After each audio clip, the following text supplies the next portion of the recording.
Bonjour Alexandre Latza. Bonjour.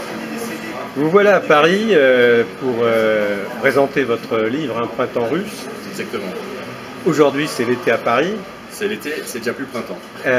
Est-ce que donc cet été russe qui météorologiquement est arrivé au début du mois va bientôt arriver? Ce printemps russe rencontre beaucoup de critiques et d'envieux.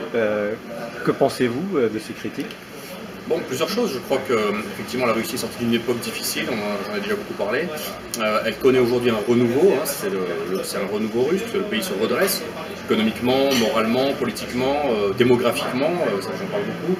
La natalité réaugmente, les Russes refont des enfants, ils sont globalement sur la période historique courte 2000-2016 enrichis, le pays s'est stabilisé, il s'est normalisé.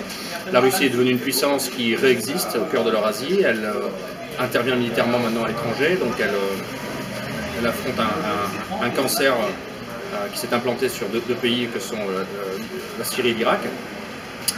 Et voilà, et je pense qu'en fait ce renouveau russe devrait être accompagné par tous les pays qui souhaitent un monde finalement multipolaire avec des pays en bonne santé. Les pays sont des organismes, mais tout le monde a tout intérêt à ce qu'il n'y ait pas de pays qui s'effondrent comme on l'a vu en Irak ou en Syrie, mais qu'au contraire les pays soient dans un bon état, ce soient des organismes en bonne santé. Je pense que donc les critiques viennent surtout d'une partie, on va dire, du monde, d'un point de vue géographique et politique, qui est gêné par ce renouveau, et je pense qu'effectivement il y a ce renouveau russe pourrait bénéficier à l'Europe. C'est pas le cas parce qu'il y a une politique insensée de sanctions et de tensions qui est imposée à l'Europe, qui empêche l'Europe en fait de se rapprocher de la Russie alors qu'elle a tout à y gagner, et que les Russes ont tout à y gagner aussi. Je crois donc que ce renouveau russe est surtout un problème pour l'agenda stratégique américain dans la région principalement, c'est-à-dire sur les frontières orientales de l'Europe et au cœur de l'Eurasie. D'accord. Dernièrement a eu lieu à Saint-Pétersbourg le Forum économique international, ouais. Et le président Poutine y a pris la parole et a notamment déclaré que nous étions dans une logique de confrontation globale. Qu'en pensez-vous? Je pense que malheureusement il a sans doute raison, mais comme souvent, lorsque Poutine dit quelque chose, généralement c'est qu'il a beaucoup réfléchi. Donc effectivement, on s'aperçoit qu'il y a une logique de tension. On l'a vu en 2008 en Géorgie, en 99 au cœur de l'Europe en Serbie, en 2008 en Géorgie sur la frontière russe. Maintenant, on sort, on n'est pas encore sorti d'une guerre en Ukraine. Tout ça, c'est à 2 heures d'avion de Paris, c'est à 45 minutes d'avion de Moscou. Au-delà de l'Europe, on voit que le monde arabo-musulman est traversé de graves crises qui ont suivi le printemps arabe et qui ont été en partie initiées malheureusement par à mon avis, des politiques stratégiques et des ingérences occidentales qui ont été maladroites. On voit qu'aujourd'hui des puissances réémergentes apparaissent, c'est le cas de la Chine, c'est le cas de la Russie, c'est le cas de l'Inde, c'est le cas du Pakistan, c'est le cas de l'Iran, et c'est des États qui ont des politiques stratégiques, qui vont défendre leurs intérêts, qui vont militariser, donc effectivement on est plutôt sur une logique d'émergence et à mon avis, de d'effritement du monde unipolaire et de basculement vers un monde un peu plus multipolaire, avec, à mon avis, dans cette période de transition du monde unipolaire vers le monde multipolaire, avec toutes les tensions et les instabilités que ça va entraîner. Et à mon avis, elles vont être nombreuses parce que la période de transition va être très longue. D'accord. En même temps, le président Poutine a proposé la création d'un vaste espace de coopération en Eurasie, y compris avec l'Union européenne. Ont assisté à ce forum économique à Saint-Pétersbourg Jean-Claude Juncker, président non élu de la Commission européenne, qui elle-même n'est pas élue. Rien n'a filtré de son entretien avec le président Poutine. Sarkozy était également présent, qui s'est déclaré, lui, favorable à une levée des sanctions contre la Russie et également à une coopération entre l'Union européenne et l'Union économique eurasiatique. Alors Alexandre Latza, qu'est-ce que l'Union économique eurasiatique et comment voyez-vous cette coopération possible? Alors, deux choses. La première, c'est que je crois qu'effectivement le fait que Juncker ou Sarkozy viennent à Moscou et à Saint-Pétersbourg pour ce forum traduit tout à fait ce que je viens de passer d'avant, c'est que la Russie redevient incontournable, que les sanctions, près de 2 ans de sanctions, ont peu affaibli son économie, qui s'est montrée finalement beaucoup plus résiliente que prévu. Donc maintenant, la question c'est qu'est-ce qui va se passer derrière? Est-ce qu'on continue les sanctions et donc on déseuropéanise de plus en plus l'économie russe? Est-ce que c'est bon pour l'Europe? Et je pense que c'est ça que sont venus voir en fait Juncker et Sarkozy sur des agendas différents. Je note quand même que, alors que le Sénat et l'Assemblée sont plutôt prononcés contre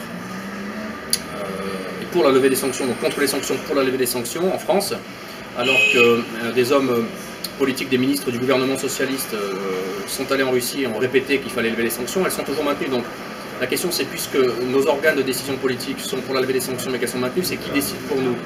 Alors effectivement, est-ce que vous l'avez extrêmement bien montré du doigt, je pense, c'était votre question, c'est est-ce que finalement c'est Bruxelles qui n'impose pas ça à la France?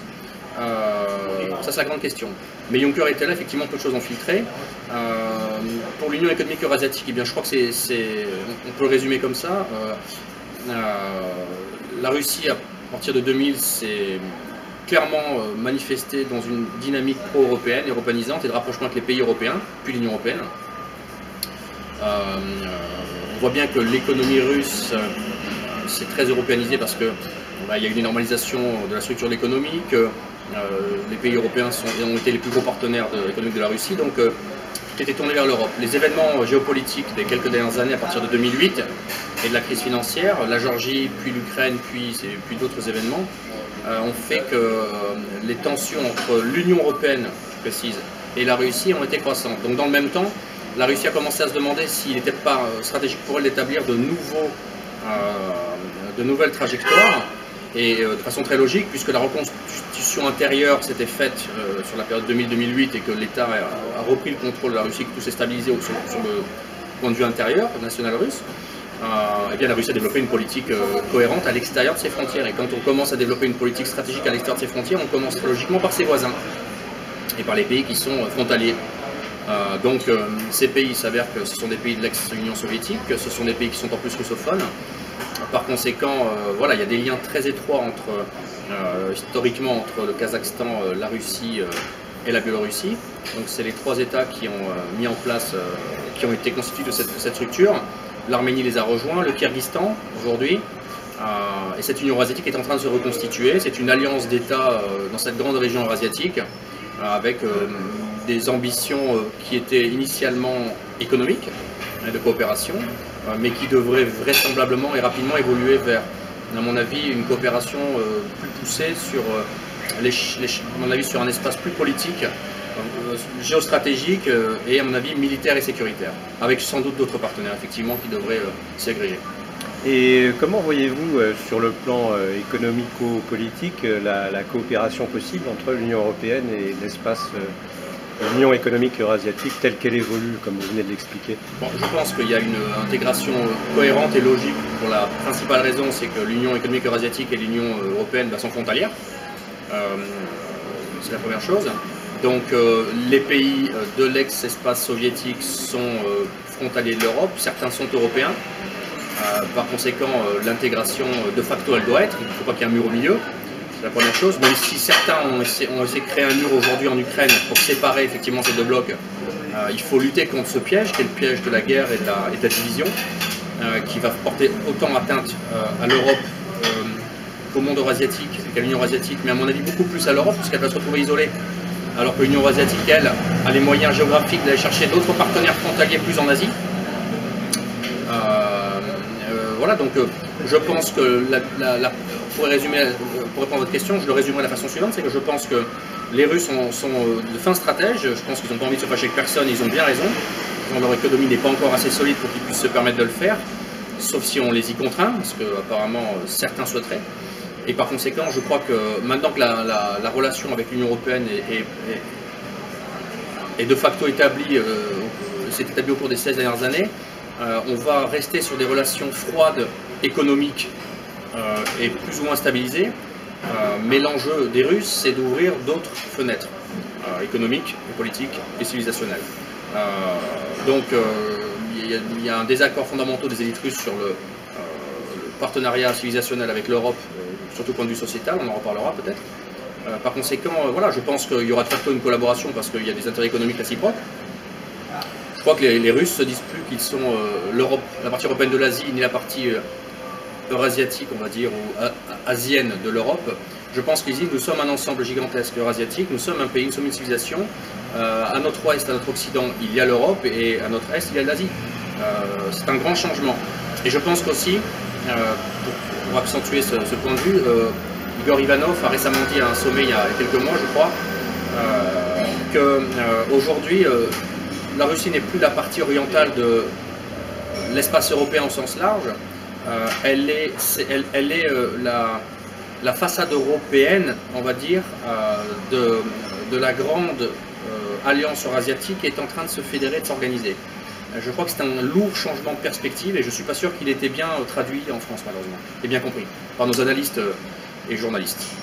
Alors pour revenir aux déclarations de l'ex-président Sarkozy au Forum économique de Saint-Pétersbourg, il a également proposé d'associer la Russie au bouclier antimissile tout en maintenant la France dans l'OTAN, c'est-à-dire revenir sur cette question que vous évoquiez de la volonté de certains d'établir un mur au cœur de l'Europe entre d'une part l'Europe de l'Ouest et d'autre part l'espace eurasiatique. Alors, lui, donc, il propose le maintien dans l'OTAN qu'il a lui-même, dont il a réalisé le retour, enfin, il a lui-même réalisé le retour dans l'OTAN en 2009, retour aggravé par le président Hollande actuellement, qui aggrave ce retour en autorisant les troupes américaines à stationner sur le territoire français d'où elles avaient été chassées entre guillemets par le général de Gaulle en 1967. On leur avait poliment demandé de partir. C'est cela, oui. Donc cette proposition de Sarkozy d'associer la Russie au bouclier antimissile modifierait considérablement le système de défense européen qui est dirigé actuellement par les Américains, qui eux veulent au contraire un mur. Qu'en pensez-vous? Je crois que Sarkozy représente parfaitement le paradoxe de la politique française.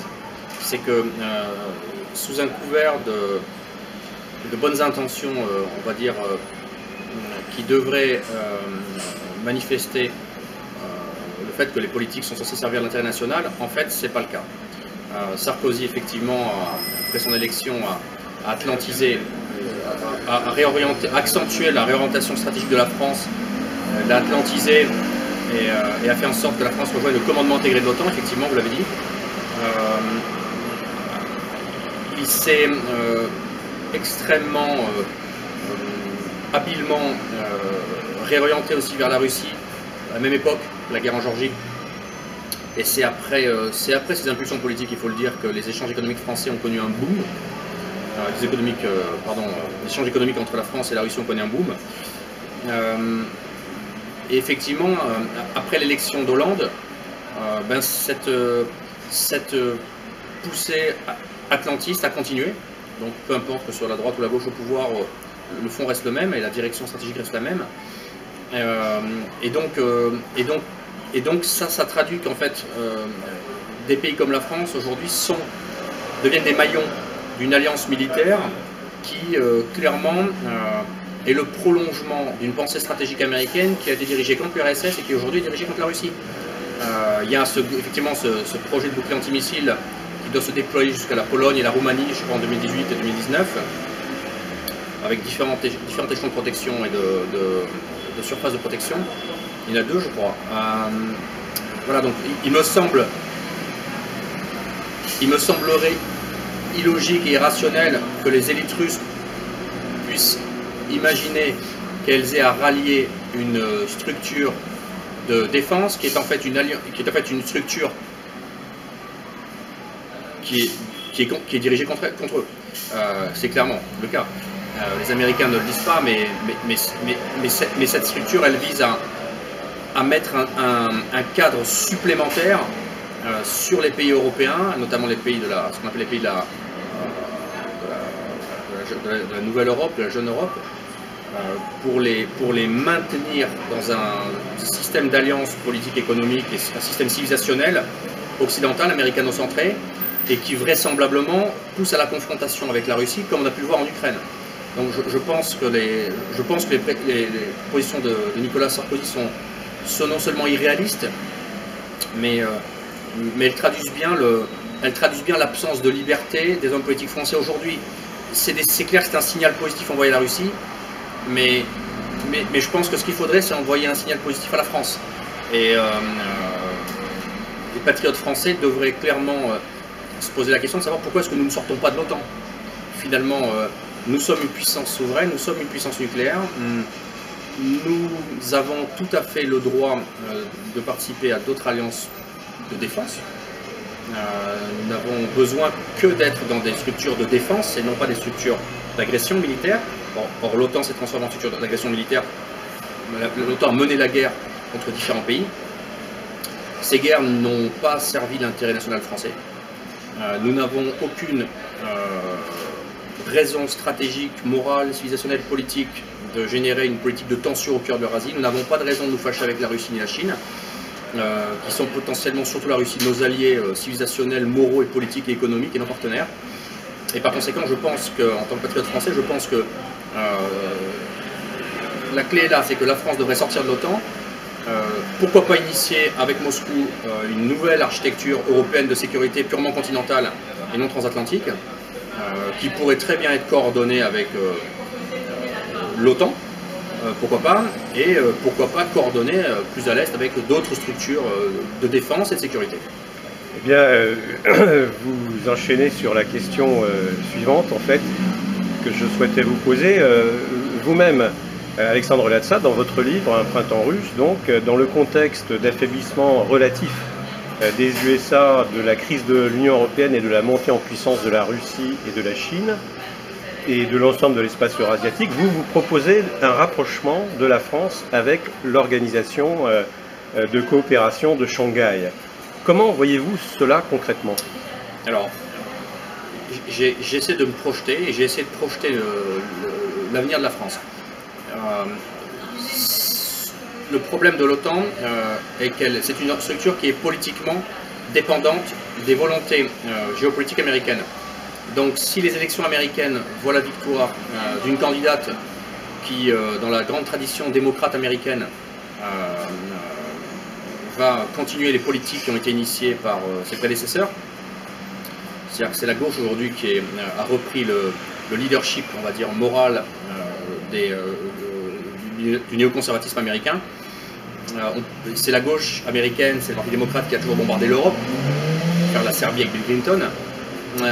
Par conséquent, je pense que si c'est le cas, on peut imaginer que l'OTAN se projette dans de nouvelles opérations guerrières et que la France soit contrainte indirectement ou directement d'y participer. Ça, c'est la première chose. À l'autre bout du continent eurasiatique, la Russie, la Chine et quelques pays d'Asie centrale ont initié effectivement une hyperstructure de coordination de défense stratégique, l'organisation de la coopération de Shanghai, qui est en train de s'agrandir. Il y a l'Inde désormais, il y a le Pakistan qui va rejoindre, il y a l'Iran, il y a la Syrie, il y a de nombreux pays qui sont en train d'y porter attention. Et je pense que cette organisation va fédérer le grand espace eurasiatique au sens large, et même l'étranger proche de ce grand espace vers le sud. Pensons à l'Iran par exemple. Par conséquent, comme les enjeux stratégiques qui devraient menacer la France, les risques stratégiques qui devraient menacer la France à l'avenir, se situent dans cette région du monde, menacée par l'islamisme radical, menacée par voilà, le feu que l'Amérique pourrait y déclencher, comme c'était le cas en Irak, comme il y a de potentiels gigantesques partenaires économiques qui sont en train d'émerger dans cette région du monde, je pense qu'on a double intérêt à y être. Grand 1 à européaniser un minimum cette structure pour pas qu'elle soit entièrement anti-européenne, pas européenne et voire anti-européenne, ou contra-européenne, ou a-européenne. Je pense que des puissances européennes qui auraient l'énergie et la dimension suffisante pour le faire, il y en a deux. Il y a l'Allemagne et il y a la France. Nous sommes une puissance nucléaire. Nous avons une tradition politique de non-alignement, politique française sous De Gaulle. L'Allemagne ne l'a pas. Et l'Allemagne aujourd'hui est extrêmement dépendante de l'OTAN et de l'Union européenne pour des raisons économiques. C'est-à-dire qu'elle en bénéficie bien plus que nous. Par conséquent, c'est la France qui est le partenaire européen idéal pour cette organisation. Et ça permettrait à la France de s'ouvrir, à mon sens, c'est mon idée, c'est mon impression, c'est mon ressenti en habitant Moscou, ça permettrait à la France de s'ouvrir de nouveaux horizons stratégiques de coopération sur le plan politique, économique et surtout stratégique de défense. Je pense que nous ne devons pas abandonner l'Asie, je pense que nous devons nous rapprocher de Moscou. La France s'est toujours appuyée sur des hommes politiques et des pays extérieurs pour assurer sa défense. À une époque, la résistance s'est organisée à Londres. Aujourd'hui, on peut très bien imaginer que c'est plus le cas et que la résistance pourrait s'organiser à l'Est, de l'Est. Et que donc c'est dans des pays comme la Russie, pourquoi pas, ou la Chine, c'est au sein de ces pays-là que la France pourrait puiser la espèce de substance profonde, néo-gaulienne, qui lui permettrait d'opérer un renversement d'alliance, de se reprojeter dans d'autres zones du monde, d'apparaître comme une espèce de nouvelle puissance phare, non alignée, qui initie d'autres politiques. Et nous devrions être, ce que nous avons toujours été, un modèle pour l'Europe. Aujourd'hui, c'est pas le cas, c'est plus le cas malheureusement. Nous sommes à mon sens, dans une trajectoire monolinéaire, c'est extrêmement atlantiste. Et même sans se séparer de nos partenaires américains, c'est pas le but. L'idée, ce serait de créer de nouveaux partenariats à l'Est, vers Moscou, puis vers Pékin. Et ne pas laisser un axe Saint-Pétersbourg, Shanghai, New Delhi s'organiser sans l'Europe et surtout sans la France. Oui, en effet, vous avez montré, donc vous avez évoqué l'aspect civilisationnel de ce rapprochement possible et souhaitable entre l'espace ouest européen et l'espace est européen et eurasiatique, qui ne serait donc pas que technique, économique et militaire.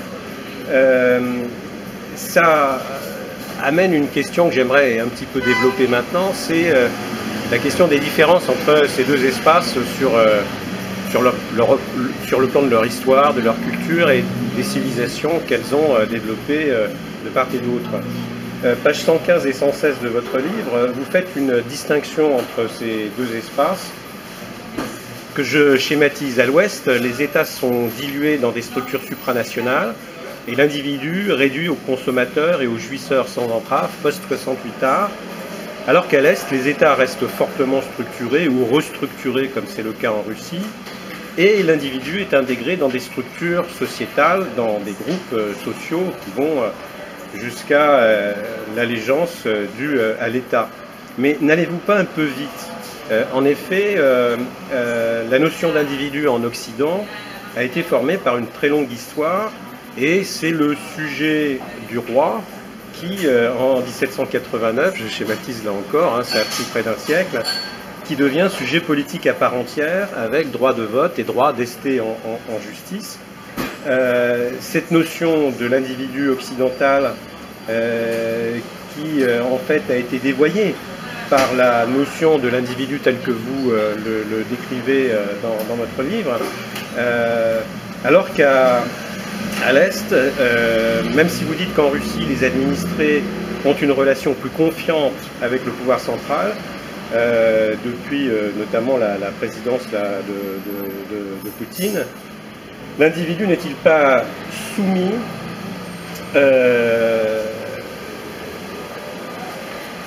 aux collectivités et à l'État, et dans le pire des cas, et c'est là tout le problème de la Russie, il est soumis à des mafias locales contre lesquelles l'État central a de la difficulté à lutter? Premièrement, effectivement, vous l'avez dit, le schéma idéal occidental, le scénario narratif parfait, c'est que le citoyen occidental, l'américain, est libre, riche, a le droit de vote, le droit de gagner des procès, a le droit de choisir sa destinée, et finalement, c'est le dernier homme de Nietzsche. Il a le droit de cligner des yeux, mais malheureusement, c'est pas ce qui se passe. C'est pas ce qui se passe, ni en Occident, ni en France, ni en Amérique. C'est ce qui s'est passé dans une courte échelle historique, mais c'est plus ce qui se passe. Ce que je dis, c'est que prenons l'exemple de la France, parce que nous sommes français, nous avons atteint un nouveau seuil, un nouveau stade, au sein duquel notre État est intégré dans une structure plus large, il est dans un ensemble plus large, il s'est fait diluer puisqu'il a plus de raison d'être puisqu'on fait pour lui, et donc nous sommes devenus un territoire. Nous sommes en train de passer du stade de nation, avec un peuple, à un territoire avec des gens. Ces gens, s'ils n'ont plus l'appartenance nationale, ils ont l'appartenance à quoi? Ils résident, ils stationnent sur un territoire, comme une voiture réside sur un parking. Ils louent une chambre d'hôtel dans laquelle ils habitent, c'est pour faire référence je crois que c'est Jacques Attali qui expliquait que la France était devenue un hôtel. Effectivement, c'est ça qui est en train de se réaliser.